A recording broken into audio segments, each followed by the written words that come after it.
Hi, I'd like to briefly talk about my central breakthrough in my research on Popper that enabled me to write my book. Basically, it concerns the origins of Popper's hypothetical deductivism.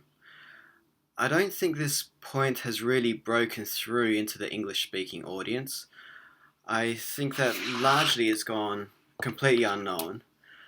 And the only reason why I discovered it was because I went to the archives in Austria, the Popper Archives, and had a look at his letters and saw what he actually wrote in his letters that basically articulated his breakthrough.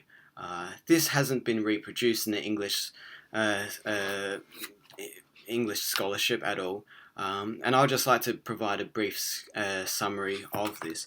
Basically, in a letter to Victor Kraft in 1967, he talks about the impact of Kant's critique of pure reason, particularly the later part of it, the Transcendental Doctrine of Method, right at the end of the critique. And he pulls out a particular quote in the letter. Basically, Popper writes, Aber wenn wir nichtentscheidende, immanente und transzendente Kritiken zulassen, dann kann man jede transzendente Kritik in eine nichtentscheidende, immanente Kritik logischer überführen. In other words, Popper argued that if we have an undecidable, immanent, and transcendental critique, then every transcendental critique can be logically turned into undecidable, immanent theory.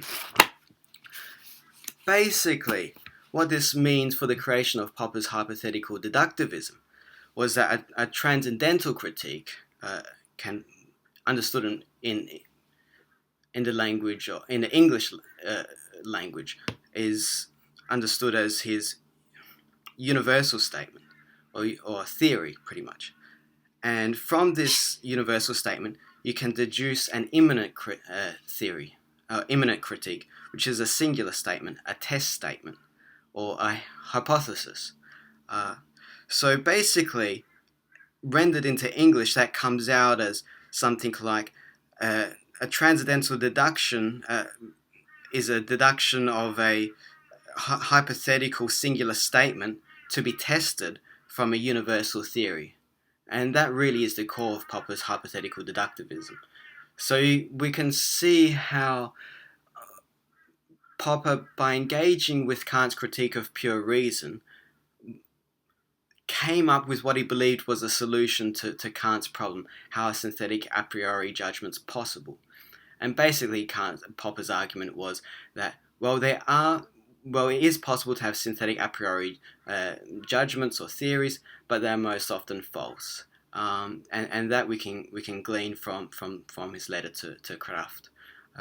And it's provided pretty much the basis of my book on Popper and a lot of my subsequent research.